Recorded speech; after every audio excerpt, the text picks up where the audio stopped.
जंगलपुर गांव में भोला राम नाम का एक आदमी था जो कि बिल्कुल अपने नाम की तरह भोला था। भोला राम लकड़ी काट काट कर जैसे तैसे अपना घर चलाता था। भोला राम हर रोज की तरह आज भी घर से लकड़ी काटने निकला था।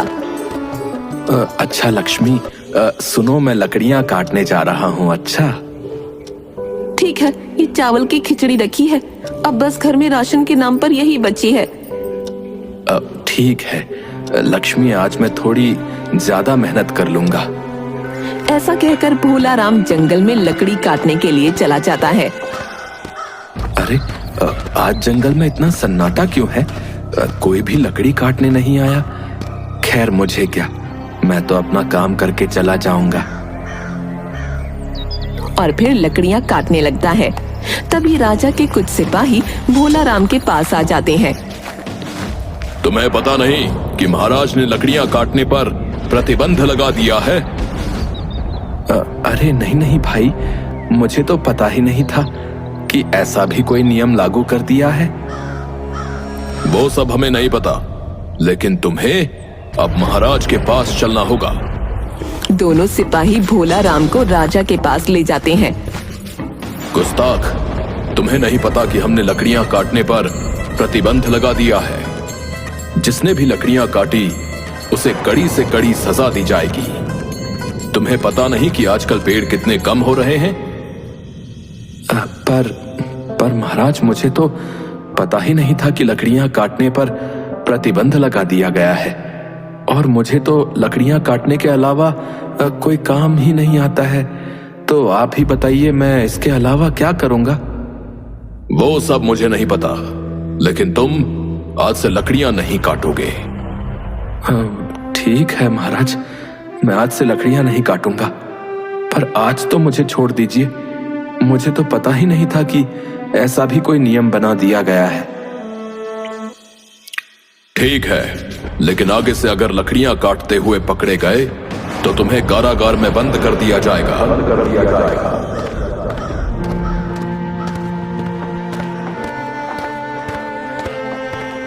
क्या हुआ? आप इतने परेशान क्यों हैं? लगता है ज्यादा कमाई नहीं हुई। अरे लक्ष्मी, कमाई तो ठीक है, लेकिन महाराज ने लकड़ी काटने पर ही प्रतिबंध लगा दिया है। और मुझे तो लकड़ी काटने के अलावा कोई काम ही नहीं आता। अब मैं घर कैसे चलाऊंगा? अरे घर तो ठीक है, पर आज रात के लिए ही खाना नहीं है। अब हम क्या करेंगे? अरे आप परेशान मत होइए, एक काम कीजिए, मेरे सोने के कंगन हैं, इन्हें बेच आइए। कम से कम हमारे थोड़े दिन का गुजारा तो हो ही जाएगा। पर लक्ष्मी, ये कंगन तो तुम्हें माँ ने दिए थे ना, और ये कंगन तुम्हें बहुत पसंद भी तो है। मैं इन्हें कैसे बेच सकता हूँ? हम औरतें सोना चांदी खुद को सजाने के लिए नहीं, बल्कि जब कठिन परिस्थिति हो उसके लिए लेते हैं। आप बेफिक्र होकर ये कंगन जाकर बेच आइए। और हाँ, ध्यान से जाना, रास्ते में संभल कर जाना, कोई चोर उचक्का ना मिल जाए। भोला राम वो कंगन लेकर जाता है। रास्ते में, अरे भोला राम, कहाँ जा रहे हो? अरे भाई साहब, अब क्या बताऊं, महाराज ने पेड़ काटने पर प्रतिबंध लगा दिया है। और उसके अलावा तो मुझे कोई और काम आता नहीं है। और घर में राशन के नाम पर थोड़ी सी खिचड़ी थी, वो भी लक्ष्मी ने आज बनाकर मुझे खिला दी। अब घर तो जैसे तैसे चलाना पड़ेगा ना, तो इसलिए बस उसके कंगन बेचकर जो भी पैसे मिलेंगे उसका राशन ले आऊंगा।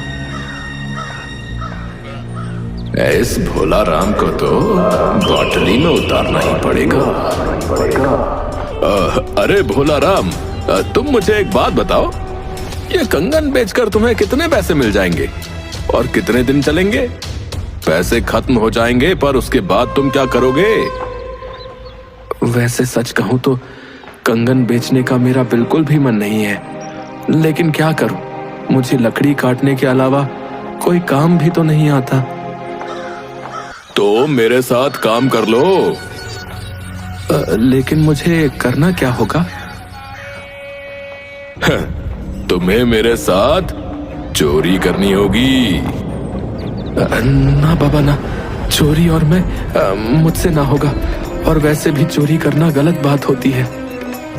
अरे तो मैं तुझे चोरी करने के लिए नहीं बोल रहा हूँ रे, मैं तो तुझे बस मेरी मदद करने के लिए बोल रहा हूँ। जैसे ही मैं चोरी करने जाऊंगा तो तुझे बस लोगों का ध्यान भटकाना होगा और नजर रखनी होगी, बस। इसमें तूने कहाँ कुछ गलत किया, बता। बात तो तुम सही कह रहे हो। भोला राम कालू की बात सुनकर उसके साथ चोरी करने के लिए एक भीड़-भाड़ वाली जगह पर चला जाता है। देख भाई, उस औरत ने कितना सारा सोना पहना हुआ है। तुम्हें जाकर बस उसे बातों में उलझाना है, उसके बाद मैं सब निपट लूंगा।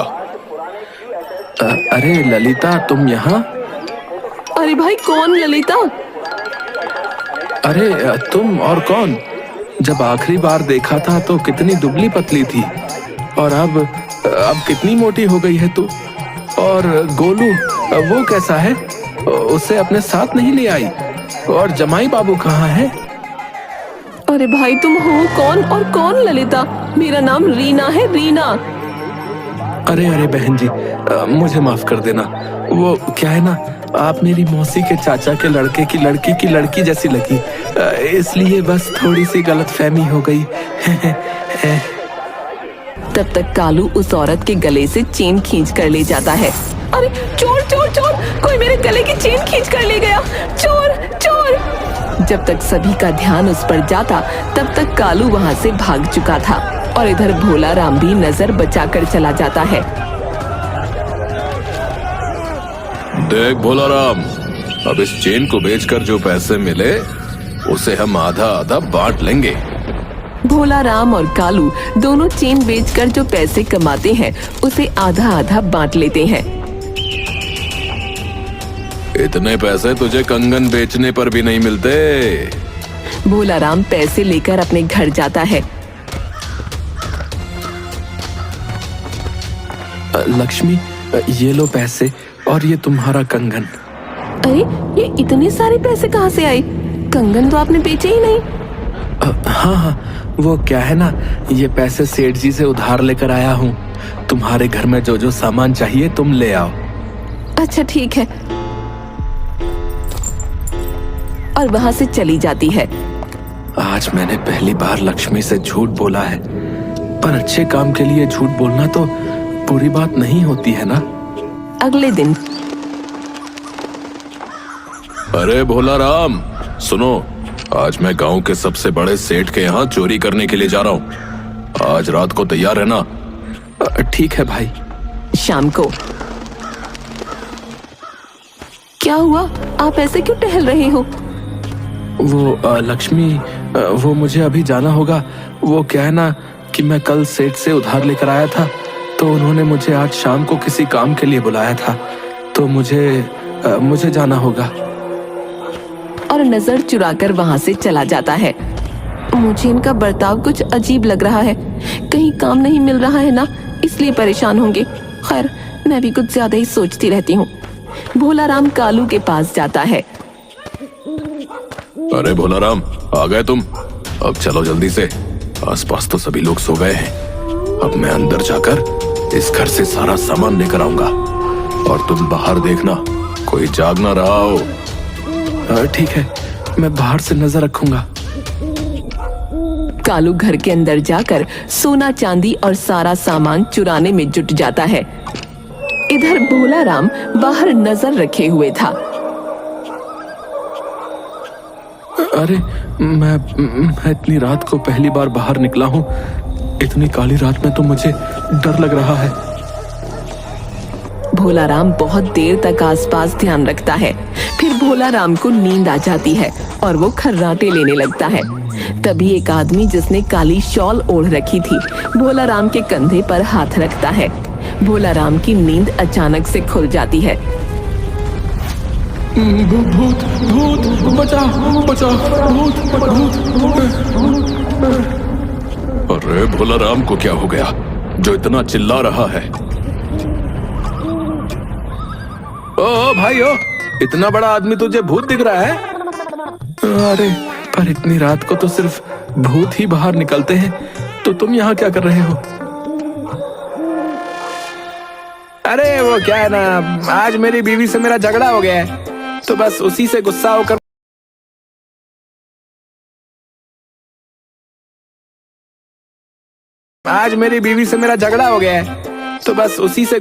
मैं बाहर टहलने निकल आया।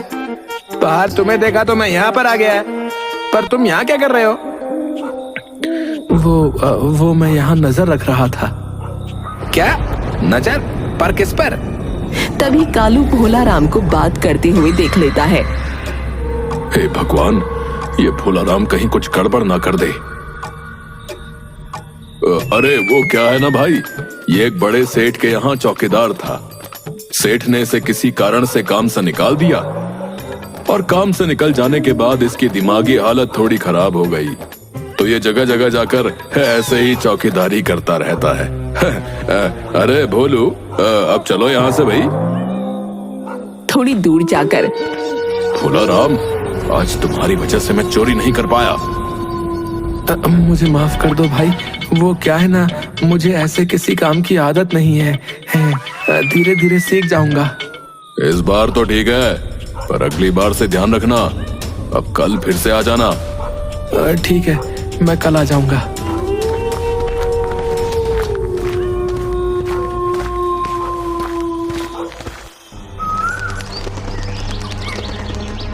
अगले दिन भोला राम फिर से कालू की बताई हुई जगह पर आ जाता है।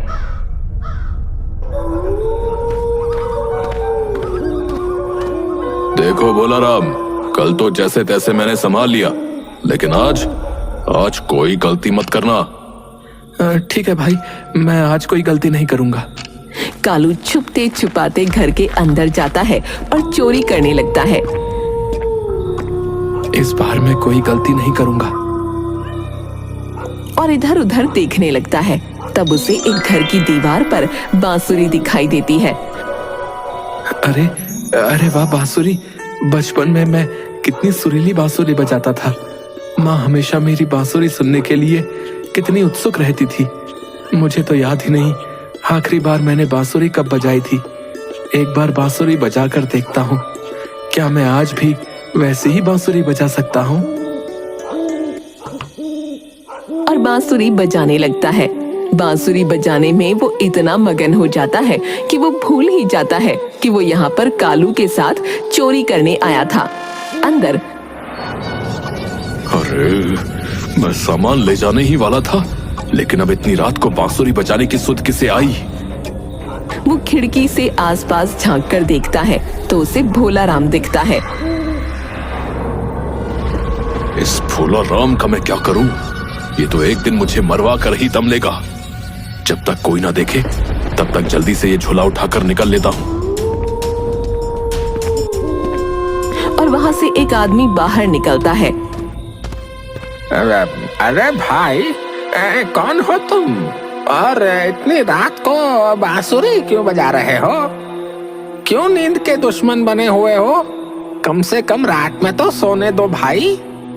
आदमी को देखकर कालू छुप जाता है। वो भाई, मैं यहाँ से गुजर रहा था और मुझे बांसुरी दिखाई दी, तो मैं खुद को रोक नहीं पाया। अरे ना जाने कहाँ कहाँ से आ जाते हैं भाई, हैं? ना खुद सोते हैं और ना दूसरों को सोने देते हैं। माफ कर दो भाई, अब नहीं बजाऊंगा। और वहां से दूर चला जाता है। भोला राम, मैं तुम्हारा क्या करूं? हैं? अगर तुम ऐसे ही मेरे साथ रहे तो एक ना एक दिन मैं पकड़ा जाऊंगा और उसका अंजाम बहुत बुरा होगा। भोला राम कुछ सोचते हुए घर जाता है। अरे क्या हुआ? आजकल आप कहाँ गायब रहते हो? देख रही हूँ बहुत परेशान रहने लगे हो। भोला राम लक्ष्मी को सारी बातें बताता है। क्या आप और चोरी? मुझे माफ कर दो लक्ष्मी, मैं भटक गया था। मुझे कुछ समझ नहीं आ रहा था कि हमारा घर कैसे चलेगा, लेकिन अब मुझे एहसास हो गया है कि मैं गलत था। अब मैं कभी कोई गलत काम नहीं करूंगा। मैं कल ही कुछ काम ढूंढ लूंगा और अपनी मेहनत से पैसे कमाऊंगा। पर मैं काम क्या करूंगा? मुझे तो कोई काम ही नहीं आता। आज जब मैं दुकान से कुछ सामान खरीदने गई थी तब हमारे गांव की दुकान वाले को एक आदमी की जरूरत थी। आप वहाँ क्यों नहीं पूछ लेते? ठीक है, मैं कल ही जाकर दुकानदार से बात कर लूंगा। अगली सुबह भोला राम दुकानदार के यहाँ पहुँचता है। अरे भाई, सुना है कि तुम्हें एक आदमी की जरूरत है। हाँ हाँ भाई, बहुत दिन से एक आदमी की तलाश है जो मुझे थोड़ी मदद करवा दे। भाई, तो क्या मैं तुम्हारी दुकान पर काम कर सकता हूँ? अरे क्यों नहीं भाई, क्यों नहीं। नेकी और पूछ पूछ, तुम जब चाहो तब से मेरी दुकान पर आ सकते हो भाई। ठीक है, तो मैं आज ही से काम शुरू कर देता हूँ। भोला राम उस दुकान पर काम करने लगता है और अपना घर पूरी मेहनत और ईमानदारी से चलाता है। पर इधर कालू चोरी करना नहीं छोड़ता। धीरे धीरे करके वो बहुत बड़ा चोर बन जाता है और अब तो वो लोगों को लूटने भी लगा था। एक दिन कालू एक सुनसान रास्ते पर एक पेड़ पर चुपचाप आकर बैठा हुआ था। तभी दो आदमी जिनके हाथ में बहुत बड़ा झोला था वहां से निकलते हैं। अरे भैया जल्दी चलो, सुना है यहाँ पर एक लुटेरा भी है। अगर हम उसके हाथ लग गए तो मैं अपनी बेटी की शादी कैसे करूंगा। कालू उन्हें आते देख लेता है। अरे वाह, आज तो मेरी चांदी ही चांदी है। कालू उस आदमी के सामने आ जाता है। तुम्हारे पास जो भी है वो सब मुझे दे दो। अरे नहीं नहीं भाई, ये सब मैं अपनी बेटी की शादी के लिए ले जा रहा हूँ। अगर तुमने ये सब ले लिया तो मैं कहीं भी मुंह दिखाने लायक नहीं बचूंगा। कालू उस आदमी को धक्का देता है और उसके हाथ का झोला छीन लेता है। वो झोला मुझे दे दो, मैं अपनी बेटी की शादी कैसे करवाऊंगा। हाँ हाँ भाई, भाई इसने बड़ी मेहनत से पाई पाई जोड़ी है और अगर आपने इसके पैसे लूट लिए तो ये अपनी बेटी की शादी कैसे करवाएगा। अगर पैसे देने ही होते तो मैं लेता ही क्यों बे। चल भाग यहाँ से। और वहां से चला जाता है। अरे अरे अब मैं क्या करूंगा, अपनी बेटी की शादी कैसे करवाऊंगा। अब तो महाराज ही हमारा न्याय करेंगे। दोनों आदमी राजा के पास पहुंचते हैं और उन्हें सारी बात बताते हैं। क्या लुटेरा और हमारे राज्य में? सिपाहियों पता लगाओ कि वो लुटेरा आखिर है कौन। जो भी उस लुटेरे के बारे में हमें कुछ भी खबर देगा उसे हम इनाम देंगे। धीरे धीरे ये बात पूरे राज्य में फैल जाती है। एक दिन भोला राम दुकान में काम कर रहा था और उसकी दुकान के सामने दो आदमी बातें कर रहे थे। अरे तुमने सुना भाई? अरे हमारे गांव में एक बहुत बड़ा लुटेरा भाई, जो आते जाते लोगों का सारा सामान लूट लेता भाई। हाँ भाई, सुना है कि वो पहले चोर था। हाँ हाँ, और महाराज ने तो उसकी तस्वीर भी बनवा कर जगह जगह लगवा दी है भाई। भोला राम उन दोनों की बात सुन रहा था। अरे ये तो कालू है। अरे सुना है कि महाराज ने इसके ऊपर इनाम भी रखा है भैया। हाँ हाँ, जो भी इसे पकड़वाने में महाराज की मदद करेगा उसे पूरे 10,000 का इनाम मिलेगा। पूरे 10,000 रुपए का इनाम। फिर घर आकर वो सारी बात लक्ष्मी को बताता है। तो आप क्यों नहीं पकड़वा देते उस कालू को? आपको पता है ना वो कहाँ रहता है। मैं फालतू के झमेले में नहीं पड़ना चाहता। अरे फालतू कैसे हुआ? उसने न जाने कितने सारे भोले भाले लोगों को लूटा है।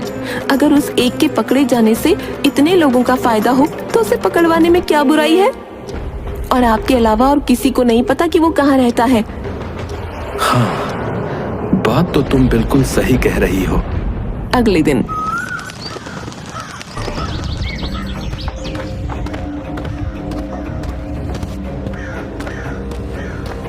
महाराज, मैं उस कालू लुटेरे को जानता हूँ। पर कैसे? भोला राम राजा को सारी बात बताता है।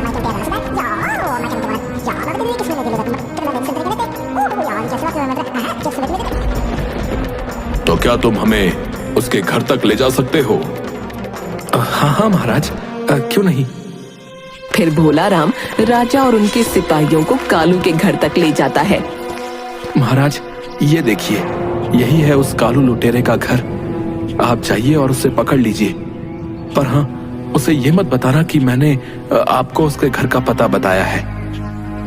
भोला राम, आज तुमने हमारी बहुत बड़ी मदद की है। राजा अपने सिपाहियों के साथ कालू के घर पहुंच जाता है। सिपाहियों, पकड़ लो इस कालू को। अरे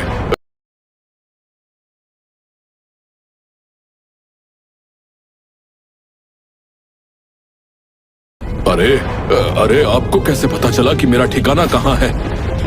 तुम्हें क्या लगा कि तुम हमारी प्रजा को ऐसे ही लूटते रहोगे और हम हाथ पर हाथ धरे बैठे रहेंगे? सिपाही कालू को पकड़कर बंद कर देते हैं। भोला राम, तुमने हमारी बहुत बड़ी मदद की है, और जैसा कि कालू के ऊपर 10,000 रुपए का इनाम था, तो वो तुम्हारे घर भिजवा दिया जाएगा। उन पैसों से भोला राम ने अपनी खुद की एक दुकान शुरू की और पूरी मेहनत से काम करने लगा।